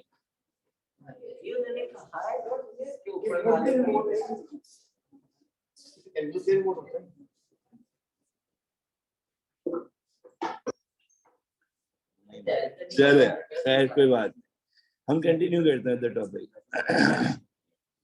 Amino acid is the basic part of protein. Amino acid वो होता है जो कि देखो 4 कंपोनेंट से अमाइनो एसिड में याद रखना। पहला कंपोनेंट कि इसके अंदर एक सेंट्रल कार्बन होगा। दूसरा कंपोनेंट क्या है कि सेंट्रल कार्बन से कार्बोक्सिलिक एसिड लगा हुआ है। तीसरा कंपोनेंट क्या है कि दूसरी तरफ अमाइन ग्रुप लगा हुआ है। और चौथा कंपोनेंट ये कि ये अमाइनो एसिड की टाइप पूरी डिपेंड कर रही है उसके रेडिकल पे। तो एक तरफ है C double bond O OH, दूसरी तरफ है NH2 और फिर तीसरी तरफ आपके पास आ रहा है एक रेडिकल जिसको R से रिप्रेजेंट करते हैं। This radical could be any organic or may be sometimes inorganic substance. सही है। यहाँ पर आपके पास एक अमाइनो एसिड, यूं समझ लो कि एक अमाइनो एसिड दूसरे अमाइनो एसिड से जुड़ता है, लॉन्ग चेन बनाता है। प्रोसेस वही होगा आपके पास देन अगेन कंडेंसेशन का। प्रोसेस क्या हो रहा है आपके पास? कंडेंसेशन का। यहाँ पर OH मौजूद है, यहाँ पर H मौजूद है और ये H और OH मिलके क्या बना लेंगे आपके पास? Water molecule. OH आ गया, H आ गया, मिलके इन्होंने क्या बनाना है? Water molecule. यहाँ से एक बॉन्ड फ्री होगा, यहाँ से एक बॉन्ड फ्री होगा, ये दोनों बॉन्ड आपस में जुड़ जाएंगे। ये बॉन्ड होगा कार्बन और नाइट्रोजन के दरमियान। ये एक अमाइनो एसिड, ये दूसरा अमाइनो एसिड और इन दोनों के दरमियान के ये एक बॉन्ड आ गया। इसको, इस स्ट्रक्चर को डाइपेप्टाइड कहा जाएगा। इस स्ट्रक्चर को डाइपेप्टाइड कहा जाएगा। इस लिंकेज को डाइपेप्टाइड लिंकेज भी कहते हैं, यानी कि इस बॉन्ड को पेप्टाइड लिंकेज या डाइपेप्टाइड लिंकेज कहा जाता है। ठीक है भाई, आई होप कि यहाँ तक की बात क्लियर होगी। मैं आपको बता दूं कि रेडिकल चेंज करते जाएंगे ना तो अमाइनो एसिड की टाइप चेंज होती जाती है। टोटल 300 से भी कोई ज्यादा टाइप्स बनती है, लेकिन आपकी बॉडी को सिर्फ उनमें से 20 चाहिए। तो जो 20 आपकी बॉडी को चाहिए वो एसेंशियल अमाइनो एसिड्स कहलाते हैं। आपकी बॉडी जिन पे काम करती है वो सिर्फ टोटल 20 अमाइनो एसिड्स हैं और उन 20 अमाइनो एसिड्स को एसेंशियल अमाइनो एसिड्स कहा जाता है। यहाँ पर आपके पास इसी तरह से यूनिट्स अगर ये जुड़ते चले जाएंगे तो ये आपके पास पॉलीपेप्टाइड का स्ट्रक्चर कहलाएगा। इसके दरमियान में भी पेप्टाइड लिंकेज होता है और जो प्राइमरी स्ट्रक्चर है that is the straight chain of amino acid. इसकी एग्जांपल इंसुलिन है। इंसुलिन का जो बेसिक स्ट्रक्चर, इंसुलिन एक हार्मोन है, सही है। इंसुलिन का जो बेसिक स्ट्रक्चर प्राइमरी स्ट्रक्चर है, इसमें लॉन्ग चेन होती है जब तक इनएक्टिव होता है। एक्टिवेटेड इंसुलिन जो होता है ना वो आपके पास प्राइमरी स्ट्रक्चर नहीं होता, ये भी याद रखना। ठीक है, तो आपके पास long chain of amino acid एक फाइब्रस स्ट्रैंड लाइक स्ट्रक्चर बना सकती है। फिर आपके पास आता है सेकेंडरी स्ट्रक्चर। सेकेंडरी स्ट्रक्चर के अंदर वही जो चेन था ना वो कॉइल अप हो जाएगा। आप लोगों ने अभी अमाइलोस पढ़ा था, अमाइलोस का भी स्ट्रक्चर कुछ ऐसे ही था, इसका स्ट्रक्चर भी कुछ ऐसे ही है। सही है। तो सेकेंडरी स्ट्रक्चर के अंदर ये फर्दर कॉइल अप हो रहा है। जब ये कॉइल अप होगा ना तो ये अल्फा हेलिक्स कहलाएगा। और दूसरा ये कि ये शीट्स बना सकता है। अगर ये इस तरह से जिगजैग शीट्स बना रहा है तो इसको आप कहेंगे बीटा प्लेटेड स्ट्रक्चर। दोनों में अच्छा खासा फर्क है स्ट्रक्चर का, लेकिन दोनों फिर भी सेकेंडरी स्ट्रक्चर्स हैं। क्यों? क्योंकि long chain of amino acid, long chain of amino acid interlinked bye hydrogen bond. इसको स्टेबलाइज करने के लिए ये इंटरलिंक, ये रेड लाइंस नजर आ रही हैं, ये रेड लाइंस नजर आ रही हैं, दे आर इंटरलिंकेजेस। और ये इंटरलिंकेजेस कौन बना रहा है आपके पास? हाइड्रोजन बॉन्ड बना रहे हैं। क्यों बना रहे हैं? स्टेबलाइज करने। हाइड्रोजन बॉन्ड क्या करता है? Stabilize the structure. समझ आ रहा है? अब देखो भाई, आगे देखो। फिर आपके पास यूनिट आता है इसके अंदर टर्शियरी स्ट्रक्चर का। जो सेकेंडरी स्ट्रक्चर है ना उसी को मल्टीपल टाइम्स जोड़ दो। कैसे जोड़े? एक्स्ट्रा बॉन्ड्स लगाने पड़ेंगे ना जोड़ने के लिए। एक्स्ट्रा बॉन्ड्स कौन कौन से लगेंगे वो देखो जरा। आपके पास टर्शियरी स्ट्रक्चर बन रहा है, ये एक कॉइल बन गया आपके पास। इसके अंदर तुम्हारे पास टर्शियरी स्ट्रक्चर में एक जो यहाँ पे ये वाला स्ट्रक्चर आ रहा है अल्फा हेलिक्स, हाँ सही है और जो जिगजैग वाला स्ट्रक्चर आ रहा है दैट इज बीटा प्लेटेड। तो अल्फा हेलिक्स और बीटा प्लेटेड स्ट्रक्चर जब आपस में ज्वाइन करेंगे तो आप उसको टर्शियरी स्ट्रक्चर कहोगे। बीटा प्लेट स्ट्रक्चर को हम लोग एक एरो से रिप्रेजेंट कर देते हैं लाइक दिस, ठीक है, या लाइक दिस, ठीक है। और जो कॉइल होता है ना उसको ऐसे एक स्प्रिंग लाइक स्ट्रक्चर से रिप्रेजेंट करते हैं। तो अगर तुम देखो एक स्प्रिंग लाइक स्ट्रक्चर आ गया, एक और यूनिट आ गया, फिर दूसरा यूनिट, फिर तीसरा, तो 4-5 यूनिट आपस में जुड़ गए, ये एक ही चेन है। They are one long chain, they are one long chain, ये एक ही लॉन्ग चेन है और इसकी एक ही लॉन्ग चेन जो है ये आपका स्ट्रक्चर बनाती है टर्शियरी स्ट्रक्चर। लेकिन आपस में जोड़ेंगे कैसे? आपस में कहीं से भी कहीं पर भी बॉन्ड जुड़ रहा होगा, सही है, किसी का भी बॉन्ड किसी भी साइड से दो अमीनो एसिड्स के दरमियान जुड़ रहा होगा। दो अमीनो एसिड्स के दरमियान जुड़ने वाले बॉन्ड ये 4 होते हैं। Hydrogen bond, weak hydrophobic interaction, dipeptide sorry disulphide bond और आयोनिक बॉन्ड, सही है। अच्छा जी, सबसे पहले हम लोग बात करेंगे इसमें से किसकी हाइड्रोजन बॉन्ड। क्या हाइड्रोजन बॉन्ड कैसे बन रहा है? हाइड्रोजन बॉन्ड बन रहा है between polar groups, between charged groups अगर मैं कहूं, सही है। तो चार्जेस कौन कैरी कर रहा है? पार्शियल चार्जेस जिसको हम लोग कहेंगे। नाइट्रोजन हाइड्रोजन के साथ एसोसिएटेड होके पार्शियल चार्ज कैरी कर रहा है। कार्बन ऑक्सीजन के साथ एसोसिएट होके पार्शियल चार्ज कैरी कर रहा है। ऑक्सीजन हाइड्रोजन के साथ एसोसिएट होके पार्शियल चार्ज कैरी कर रहा है और हाइड्रोजन ऑक्सीजन के साथ एसोसिएट होके पार्शियल चार्ज कैरी कर रहा है। तो इनके ऊपर ये जो पार्शियल चार्जेस आ रहे हैं, इनके ऊपर ये जो पार्शियल चार्जेस आ रहे हैं, ये पार्शियल चार्जेस आपस में अट्रैक्शन डेवलप कर देते हैं। इसको हम लोग हाइड्रोजन बॉन्ड या weak van der Waals forces भी कहते हैं, ठीक है। ये बहुत वीक होती है, आसानी से टूट जाती है क्योंकि पार्शियल चार्जेस का अट्रैक्शन है। लेकिन एक बात समझना बेटा कि ये अगर बहुत ज्यादा हो तादाद में तो ये एक स्ट्रॉन्ग अटायर बना सकते हैं ओवरऑल। दूसरी तरफ आपके साथ है डाइसल्फाइड बॉन्ड। डाइसल्फाइड बॉन्ड के अंदर हमेशा रखो कि इनके अंदर जो हमने 20 एसेंशियल अमीनो एसिड पढ़े उनमें से एक है सिस्टीन। सिस्टीन वो अमीनो एसिड होता है जिसका फंक्शनल ग्रुप सल्फर और हाइड्रोजन का बना हुआ होता है, SH का बना हुआ है, जिसको सल्फाइड कहा जाता है। और अगर दो सिस्टीन आमने सामने आ गए, ये बात समझना बेटा, अगर दो सिस्टीन आमने सामने आ गए तो उन दोनों के फंक्शनल ग्रुप SH और SH आमने सामने आ जाएंगे, वो दोनों हाइड्रोजन रिलीज कर देंगे और दोनों के सल्फर आपस में मिलके एक बॉन्ड बना लेंगे। और जब दोनों के सल्फर आपस में मिलके एक बॉन्ड बना लेंगे, दो सल्फर जब आपस में एक बॉन्ड बनाएंगे तो उसको डाइसल्फाइड बॉन्ड कहेंगे, सही है। हाइड्रोजन सल्फाइड जब आपस में रिलेट हो रहे हैं तो वो अपना अपना हाइड्रोजन रिलीज कर देंगे, अपने दोनों हाइड्रोजन रिलीज करके वो उसको ज्वाइन कर लेंगे सल्फर को दोनों एक दूसरे से, सही। अब जैसे यहाँ पे पार्शियल चार्जेस का बॉन्ड आ गया, हाइड्रोजन बॉन्ड है, रेडिकल वाले पे भी मैं आऊंगा। ये रहा आपके पास डाइसल्फाइड बॉन्ड, सल्फर के साथ हाइड्रोजन मौजूद था, इस सल्फर के साथ हाइड्रोजन मौजूद था, दोनों हाइड्रोजन रिलीज आउट हो गए, यहाँ से बॉन्ड फ्री हुआ, यहाँ से बॉन्ड फ्री हुआ, इन्होंने डाइसल्फाइड बॉन्ड बना लिया, ठीक है। फिर आ जाओ आगे, देखो और क्या है हमारे पास। फिर है हमारे पास वीक हाइड्रोफोबिक इंटरेक्शन। कह रहे weak hydrophobic interaction occurs between two nonpolar radicals which are hydrophobic in nature. अगर कोई रेडिकल हाइड्रोफोबिक है नेचर, सही है, तो हाइड्रोफोबिक दूसरे वाले अमीनो एसिड से अट्रैक्ट होगा और इस अट्रैक्शन को वीक हाइड्रोफोबिक इंटरेक्शन कहेंगे।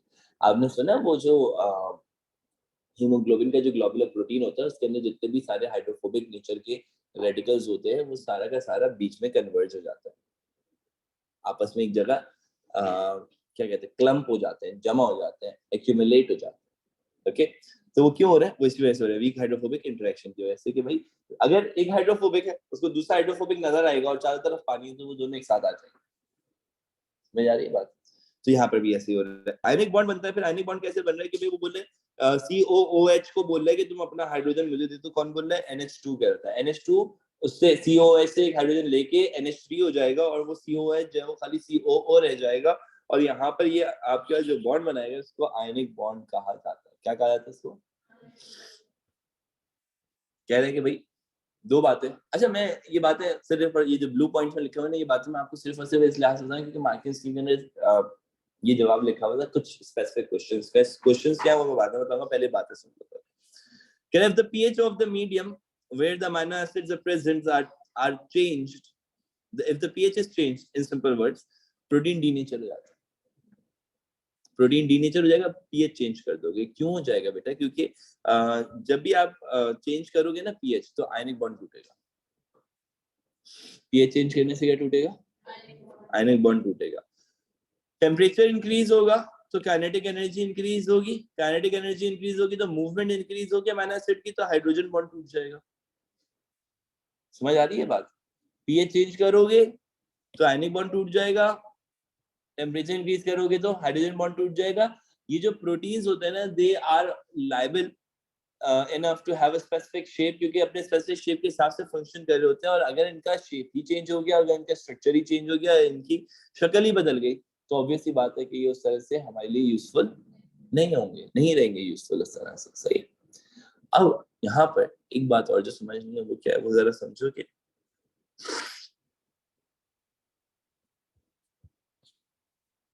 ये जितने भी स्ट्रक्चर्स हैं, ये आपस में अगर जुड़ गए तो ये बनाते हैं, यानी कि जितने भी टर्शरी स्ट्रक्चर्स, 2-3 टर्शरी स्ट्रक्चर्स ले लो, 2-3, 2 या 2 से ज्यादा टर्शरी स्ट्रक्चर्स ले लो, वो आपस में जुड़ जाएं तो वो बनाएंगे क्वाटरनरी स्ट्रक्चर। एक शर्त तो ये है क्वाटरनरी बनाने की, दूसरी शर्त ये कि एक टर्शरी स्ट्रक्चर के साथ अगर तुमने एक नॉन प्रोटीन कंपाउंड अटैच कर दिया तो भी वो क्या बन जाएगा?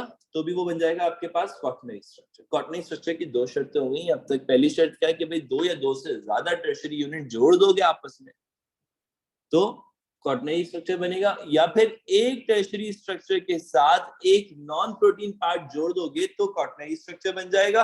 अब ये कह रहा है यहाँ पे कि भाई आपके पास क्वाटरनरी स्ट्रक्चर के अंदर एग्जांपल आती है ग्लोबुलर प्रोटीन की। ग्लोबुलर प्रोटीन क्या होता है? It's a polypeptide chain when it curls up, और when a polypeptide chain curls up into a ball like structure something like this, जब वो एक बॉल शेप स्ट्रक्चर बना लेगा कुछ ऐसे, तो वो आपके पास ग्लोबुलर प्रोटीन कहलाता है। इसके अंदर शर्त ये कि बीच वाला जो हिस्सा है, जो कोर रीजन है इसका, वो वाटर रिपेलेंट हो, हाइड्रोफोबिक हो, और जो आउटर रीजन है इसका वो वाटर अट्रैक्टेंट हो, वाटर लविंग हो, हाइड्रोफिलिक हो। और ये जो स्ट्रक्चर बनता है आपके पास, ये ग्लोबुलर प्रोटीन बनता है, ये बड़ा मुनाफिक स्ट्रक्चर है। क्यों? क्योंकि ये बाहर से दिखने में पानी को अट्रैक्ट कर रहा है, अंदर से पानी से नफरत करता है, दिल में नफरत लिए बैठे हैं और बाहर मोहब्बत का इजहार किया जा रहा है। आपने हर किस्म का कंप्लीट प्लॉट बता दिया। हाँ कंप्लीट के ड्रामे के प्लॉट बता दिए सारे। हाँ, ये हकीकत है, ऐसा समझो। तो हमारे यहाँ पे बहुत सारे लोग ऐसे ही है, बाहर से अच्छे अच्छे होते हैं, अंदर का हाल अल्लाह ताला बेहतर जानता है। ग्लोबुलर प्रोटीन भी ऐसे ही है। क्या है, पानी बहुत पसंद है मुझे, लेकिन से भी बाहर वाले रीजन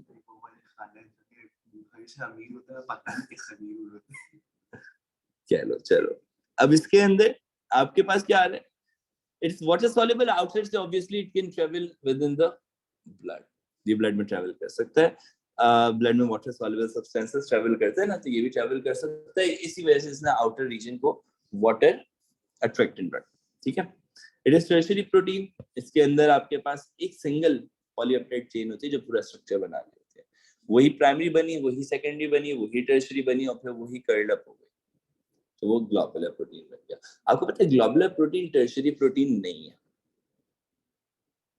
मैं इस वर्ड को अपने क्लियर करूं, ग्लोबुलर प्रोटीन टर्शियरी प्रोटीन नहीं है। सुनना इस बात को, जुमले को सुनना, ये बहुत इंपॉर्टेंट है। ग्लोबुलर, सॉरी मैं बोला टर्शियरी प्रोटीन नहीं, ग्लोबुलर प्रोटीन क्वाटरनरी प्रोटीन नहीं है।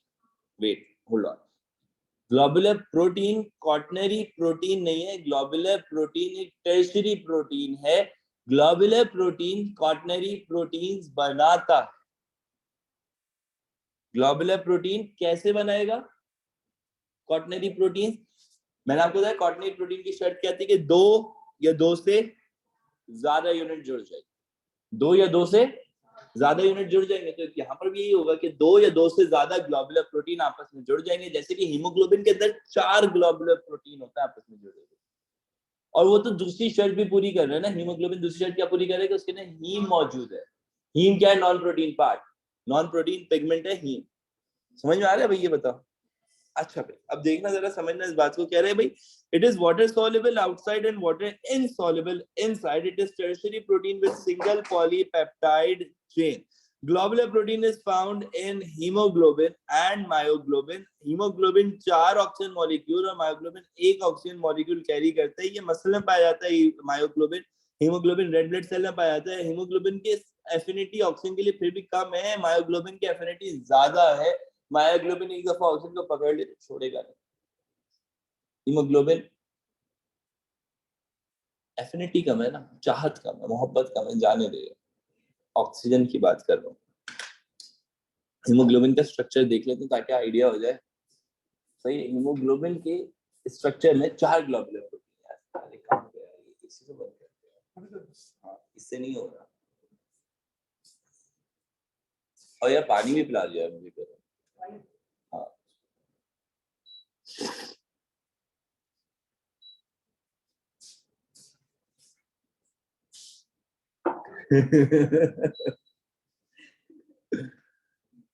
वही रिमोट है।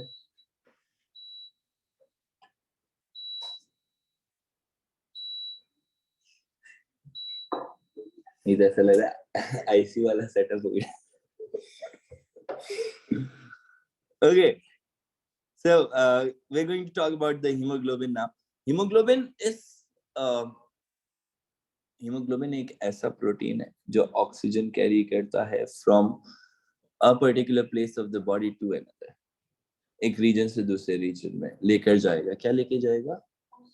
ऑक्सीजन लेके जाएगा। एक हीमोग्लोबिन के पास 4 ग्लोबुलर प्रोटीन्स होते हैं।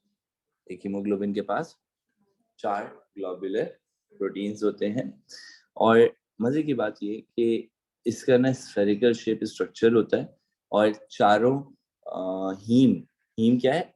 Iron containing pigment. चारों हीम आउटवर्ड मौजूद होते हैं और हर एक हीम एक ऑक्सीजन मॉलिक्यूल बाइंड कर सकता है। हर एक हीम क्या कर सकता है? एक ऑक्सीजन मॉलिक्यूल बाइंड कर सकता है। तो इसमें टोटल 4 यूनिट्स हैं।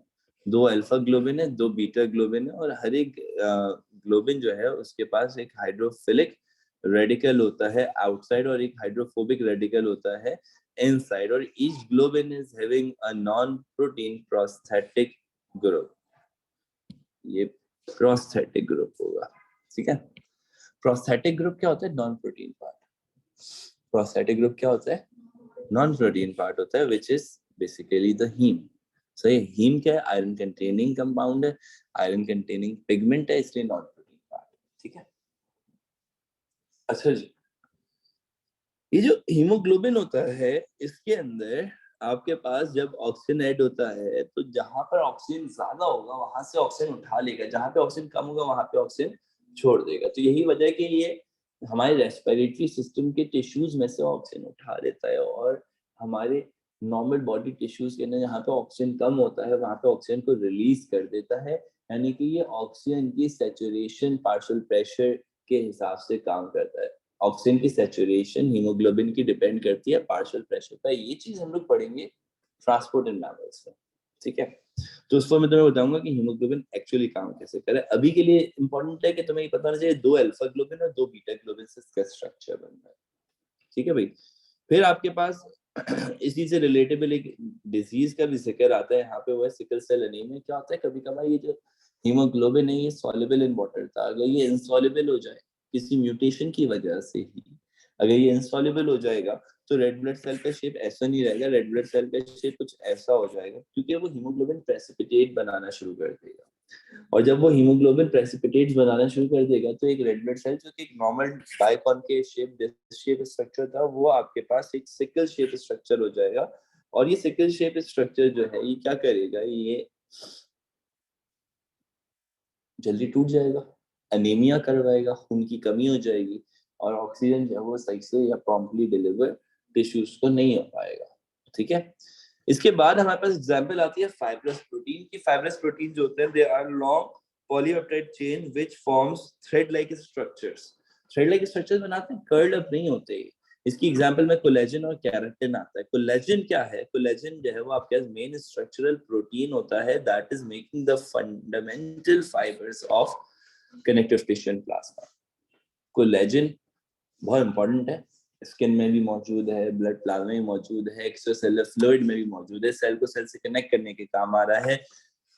फाइबर है, धागे हैं, रस्सी नुमा स्ट्रक्चर्स है, थ्रेड लाइक स्ट्रक्चर्स स्कैटर्ड है पूरी बॉडी में, हर फ्लूइड में मौजूद है जो सपोर्टिव फ्लूइड है, भले वो सेल के बाहर का फ्लूइड हो, भले वो रेड ब्लड सेल के बाहर का फ्लूइड हो, भले वो टिश्यू के बाहर का फ्लूइड हो, भले वो कोई सा भी बाहर का फ्लूइड हो।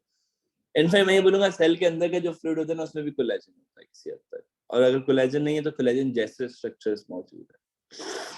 समझ में आ रहा है? अच्छा जी, इसके अंदर तुम्हारे पास कुछ स्पेसिफिसिटीज है, मतलब कोई कुछ स्पेसिफिक नेचर है इसका। क्या स्पेसिफिक नेचर है? Like just try to understand this thing. हमारे पास ना एक फाइबर है, एक फाइबर कोलेजन का फाइबर, अमीनो एसिड की लॉन्ग चेन, जैसे प्राइमरी स्ट्रक्चर था बिल्कुल वैसे, सही है। वो उतना हेलिक्स नहीं बना रहा लेकिन कर्ल अप हुआ हुआ है किसी हद तक, वो ट्विस्ट हुआ हुआ है around same other fibres, because उसी के जैसे कुछ और फाइबर्स मौजूद है, and along with those fibers वो curled up हुआ हुआ है, वो twisted around है, and they're forming a helix। इसको आप अल्फा हेलिक्स नहीं कहेंगे, ये हेलिक्स बनाएगा, और हेलिक्स बनाने के लिए जो इसने लॉन्ग चेन बनाई है अमीनो एसिड्स की, लॉन्ग चेन बनाई है किसकी? उसमें एवरी थर्ड अमीनो एसिड, उसमें every third amino acid is glycine. Every third amino acid क्या है आपके पास? Glycine, and they form cross linkages by the help of hydrogen bond। ये हाइड्रोजन बॉन्ड के जरिए से क्या बनाएंगे? क्रॉस लिंकेजेस बनाएंगे। रस्सी की तरह है। हाँ, ये बिल्कुल ऐसे है। मैं उम्मीद करता हूँ कि तुम लोग समझ पाओगे, लड़कियां तो साइंस समझ लेंगे, खैर लड़के भी समझ लेंगे, आजकल का जमाना बहुत एडवांस है। जैसे बालों में चुटियां बनाई जाती है, सही है, ये बिल्कुल वैसे है। तीन आपने उसके, हाँ जो भी है तीन फाइबर्स अरेंज किए और उनको इंटरलिंक कर दिया, सही है। अब फिर एक ऐसा फाइबर जो कि तीन हेलिक्स से बना हुआ हो, ट्रिपल हेलिक्स हो, और एक और ट्रिपल हेलिक्स, इन दोनों के दरमियान भी हाइड्रोजन बॉन्ड होगा, सही है। तो यार ये इतना स्ट्रॉन्ग स्ट्रक्चर बनाता है, ये टेंसाइल स्ट्रेंथ रखता है, या यूं समझ लो कि ये इतनी स्ट्रेंथ रखता है कि अच्छे खासे, मतलब मैं तुम्हें एक मिसाल दे रहा हूँ ना, आप इसको रस्सी की तरह से यूज करते हुए एक ट्रक को टो कर सकते हो, सही है। 300 न्यूटन तक की फोर्स बेयर कर सकता है, ठीक है। हम किसकी बात कर रहे हैं? हम कोलेजन फाइबर की बात कर रहे हैं। कुछ ये नायलॉन होता है, वो भी तो हमारे वो पॉलीपेप्टाइड लिपिड होती है ना, नायलॉन। कैसे बताते हैं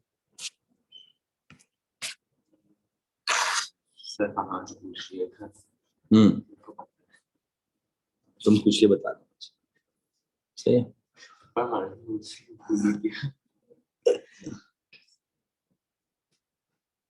देखो हमारे पास यहाँ पर स्ट्रक्चर आ रहा है अगला, that is lipid guys.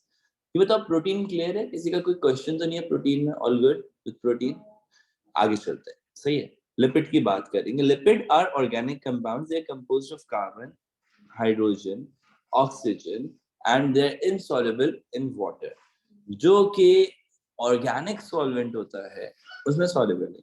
Organic solvent जैसे कि अल्कोहल, सही, जैसे हेक्सेन, और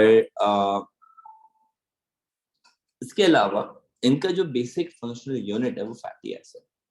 फैटी एसिड क्या होता है? कार्बन और हाइड्रोजन की एक लॉन्ग चेन, हाइड्रोकार्बन की एक लॉन्ग चेन, सही। इसमें बहुत सारे कार्बन, 15 कार्बन हो सकते हैं, 17 कार्बन हो सकते हैं, 21 कार्बन हो सकते हैं, 23 कार्बन हो सकते हैं, 25 हो सकते हैं।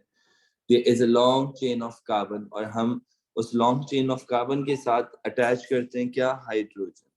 जितने बॉन्ड्स के फ्री होंगे उस हर एक बॉन्ड पे हम लोग हाइड्रोजन की प्लेसमेंट कर देते हैं। This is called the lipid. Lipid हमारे पास बॉडी में बहुत सारे स्ट्रक्चरल कंपोनेंट्स बना रहे हैं, जैसे कि तुम्हारी बॉडी को इंसुलेट करने के भी काम आता है। लिपिड तुम्हारी बॉडी की रिजर्व एनर्जी प्रोवाइड करता है, और लिपिड जो है वो यूं समझ लो कि फैटी एसिड का बना हुआ है, सही है। हमारे पास एक डिफरेंस आता है फैट्स में और ऑयल में। फैट्स जो रूम टेम्परेचर पे सॉलिड होता है, क्यों? क्योंकि फैट्स जो है ना वो सैचुरेटेड होता है, उसके अंदर कोई डबल बॉन्ड नहीं होता, सारे सिंगल बॉन्ड्स होते हैं। जिसमें डबल बॉन्ड होता है ना वो आपके पास ऑयल होता है, वो अनसैचुरेटेड होता है। ऑयल जो है उसमें डबल बॉन्ड होता है, उसमें चीजें और ऐड होने की जगह होती है, सही है। तो जो फैटी एसिड होते हैं ना, they are of two types, you can say either saturated और अनसैचुरेटेड, जिसका डबल बॉन्ड है और जिसका डबल बॉन्ड नहीं है। फिर हमारे पास एक स्ट्रक्चर आया था, तुम्हें ये स्ट्रक्चर आसानी से याद हो जाएगा। और मैं तुम्हें एक बात बोलूं कि ये इम्पोर्टेंट भी है, ये इस हिसाब से इम्पोर्टेंट है क्योंकि इसके ऊपर स्ट्रक्चरल रेफरेंसेस के साथ क्वेश्चन हो जाते हैं। जो स्ट्रक्चर तुम्हारे सामने बना हुआ आ रहा है ये बहुत पूछा जाता है। ये स्ट्रक्चर कहलाता है ट्राइग्लिसराइड। कैसे पहचानोगे? इसमें 3 फैटी एसिड हैं, किस चीज से जुड़े हुए हैं? ग्लिसरॉल से जुड़े हुए हैं। कैसे जुड़े हुए हैं? कंडेंसेशन के जरिए से। यहाँ पे कौन सा बॉन्ड बना? देखो, प्रोटीन था, कंडेंसेशन करी तो पेप्टाइड लिंकेज बना। कार्बोहाइड्रेट था, कंडेंसेशन करी तो क्या बना? ग्लाइकोसिडिक लिंकेज बना। अब लिपिड है, कंडेंसेशन करोगे क्या बनेगा? एस्टर बॉन्ड बनेगा। अब यहाँ पर जब आप बात करते हैं ट्राइग्लिसराइड की, तो triglyceride 3 fatty acid with 1 glycerol का बना हुआ स्ट्रक्चर है। ये रिजर्व एनर्जी स्टोर करता है, इंसुलेशन प्रोवाइड करता है, मेटाबॉलिक रिजर्व रखता है हमारी बॉडी में, एनर्जी का मेटाबॉलिक रिजर्व रखता है, वाटर का, और ये हमारे ऑर्गन्स को कुशनिंग प्रोवाइड करता है। ये हमारी बॉडी में सबसे ज्यादा कॉमनली पाए जाने वाला फैट या लिपिड कंपाउंड है। इसके अलावा हमारे पास जो है वो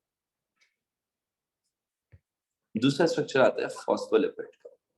फॉस्फोलिपिड में एक हेड होता है और एक टेल होती है। हेड जो है ना वो पोलर होता है। क्यों होता है पोलर? क्योंकि उसके अंदर फॉस्फेट ग्रुप होता है। फॉस्फेट ग्रुप पोलर क्यों? क्योंकि वो एक चार्ज पार्टिकल, सही है। और टेल जो है वो आपके पास फैटी एसिड की लॉन्ग चेन है, वो नॉन पोलर होती है। टेल जो है वो आपके पास दो तरह की होती है, 2 टेल्स होती है, दोनों अलग अलग तरह की। एक होती है सैचुरेटेड और दूसरी होती है अनसैचुरेटेड। जो अनसैचुरेटेड होता है उसमें हल्का किंक आता है। ये किंक हम लोग सेल मेम्ब्रेन में पढ़ेंगे कि क्या करता है, सही है। और ये लिपिड बाइलेयर स्ट्रक्चर बना रहे होते हैं। दोनों के पोलर हेड जो कि हाइड्रोफिलिक होते हैं, नेचर में वाटर अट्रैक्टेंट होते हैं, वो आउटसाइड मूव कर जाते हैं, यानी कि वो टुवर्ड्स आउटसाइड अरेंज होते हैं। और जो टुवर्ड्स इनसाइड अरेंज होता है that is hydrophobic tail region. Okay, sir तो ये ग्लोबल प्रोटीन लगाओगे? ग्लोबल प्रोटीन लगाओगे? प्रोटीन से कैसे रिलेट कर रही है? बाहर से हाइड्रोफिलिक होता है, अंदर से हाइड्रोफोबिक होता है। हाँ, वो उस तरह से खाली ये एक नेचर मैच कर रहा है, लेकिन ऐसा नहीं। यूं समझ लो कि अगर आप एक इंडिविजुअल देखोगे तो एक हेड है, ऊपर वाला रीजन हेड है, नीचे वाला रीजन टेल है। हेड हाइड्रोफिलिक है और टेल हाइड्रोफोबिक है, ऐसा है। वो तो जब हमने सेल मेम्ब्रेन में अरेंज किया तो वैसे अरेंज हो गया कि दोनों साइड्स पे हेड आ गया और बीच में टेल्स आ गए सारी, सही है। लास्ट चीज जो हम लोगों ने डिस्कस करनी है गाइस, दैट इज वाटर।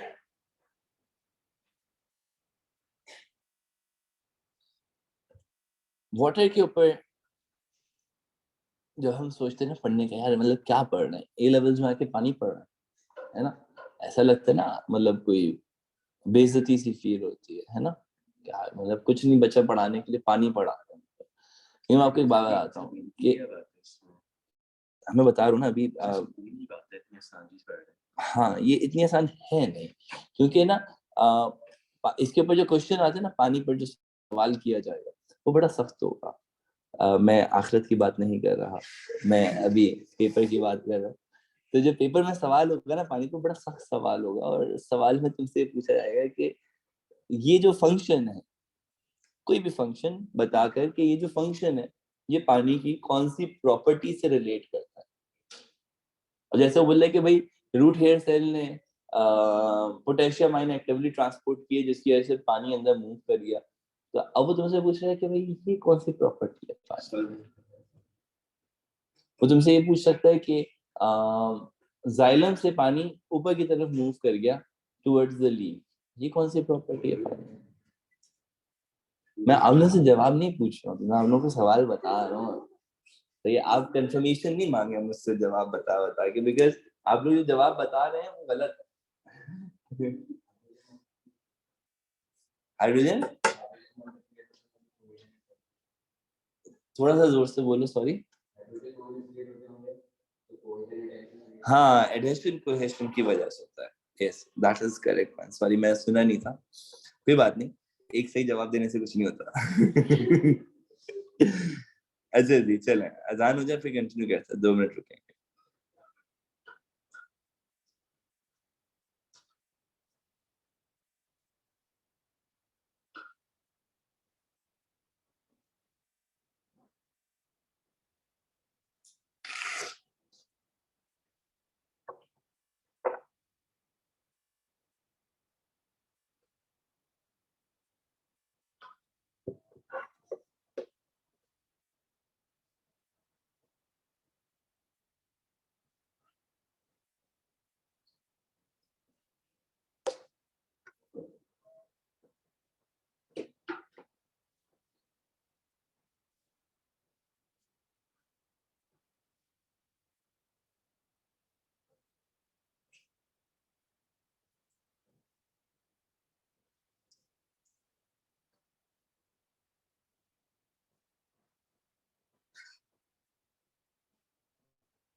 देखो भाई, वाटर कैसा कंपाउंड है? वाटर एक पोलर कंपाउंड है। पोलर क्यों होता है? क्योंकि हाइड्रोजन ना अपने पास ज्यादा देर के लिए इलेक्ट्रॉन रोक नहीं पाता, जबकि जो ऑक्सीजन होता है ना, वो ज्यादा देर के लिए इलेक्ट्रॉन रोक रहा होता है।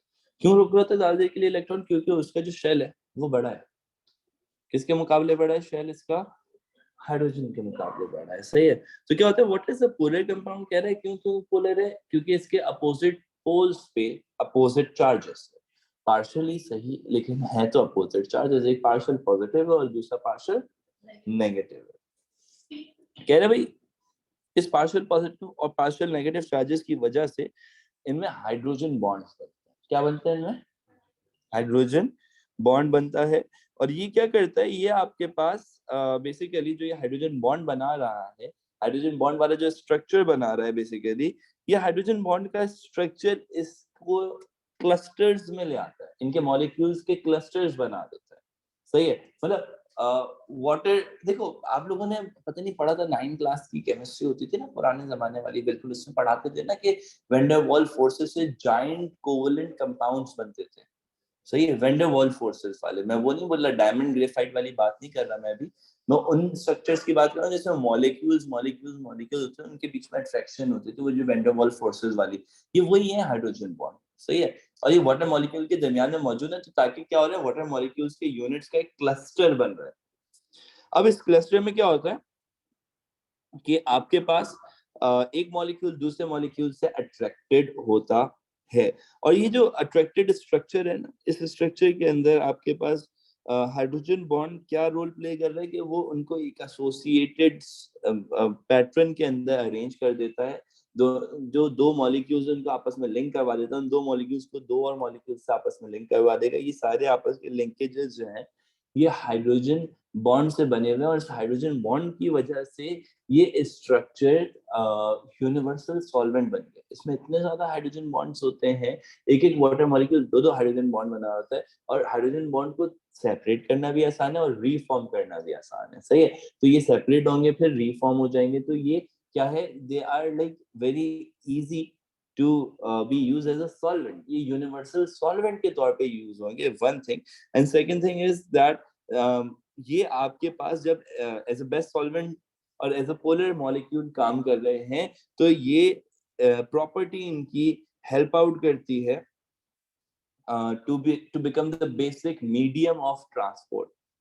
So अगर आपसे कोई बोले कि भाई water basic medium of transport है क्यों, तो आप बता दीजिएगा because of polar nature. सही है. फिर दूसरी चीज आती है कि वाटर के पास हाई स्पेसिफिक हीट कैपेसिटी होती है. भाई स्पेसिफिक हीट कैपेसिटी क्या है? किसी भी चीज का 1 डिग्री सेल्सियस टेम्परेचर बढ़ाने के लिए जितना अमाउंट ऑफ हीट उसको देना पड़ेगा वो उसकी स्पेसिफिक हीट कैपेसिटी कहलाती है. और वाटर की हाई स्पेसिफिक हीट कैपेसिटी होती है, हाई होती है. क्यों होती है हाई? क्योंकि वाटर फिर आपके पास एक पोलर कंपाउंड है, उसके अंदर हाइड्रोजन बॉन्ड्स हैं, उसको इतनी आसानी से मॉलिक्यूल्स को डिटैच नहीं किया जा सकता, उनका टेम्परेचर इतनी आसानी से जल्दी से नहीं बढ़ाया जा सकता. ठीक है, क्योंकि हाइड्रोजन बॉन्ड किसी ना किसी हद तक इसकी मूवमेंट को रिस्ट्रिक्ट तो कर ही रहे हैं. सॉलिड नहीं बना रहे, लेकिन ये कि मूवमेंट तो कहीं ना कहीं रिस्ट्रिक्ट हो रही है. इतनी मूवमेंट नहीं जितनी गैसियस स्टेट में होगी या जितनी स्टीम में मौजूद होगी, जितनी के नॉर्मल लिक्विड में हो रही होगी. ये प्रॉपर्टी हेल्प करती है हमें कैसे कि भाई ये हमारी बॉडी के टेम्परेचर को या लिविंग ऑर्गेनिज्म की बॉडी टेम्परेचर को कांस्टेंट रखने के काम आती है. फिर एक और प्रॉपर्टी आती है इसकी जिसको कहते हैं high latent heat of vaporisation. That is the amount of heat that is required to convert the state of liquid into gas. Heat of vaporisation, vapours बनाने के लिए कितनी अमाउंट ऑफ हीट चाहिए होगी, उसको हम लोग कहेंगे high latent heat of vaporisation. और इस हीट ऑफ वेपराइजेशन की वजह से आपके पास मॉलिक्यूल्स जो है ना वो जल्दी से और आसानी से मूव आउट कर जाते हैं. अच्छा जी, अब लेट्स जस्ट से कि भाई will be keeping it till here. हमारे पास ये चैप्टर तो कंप्लीट हो गया है. मुझे सिर्फ 2 मिनट दीजिएगा last, mark the attendance. I be ending up the recording first.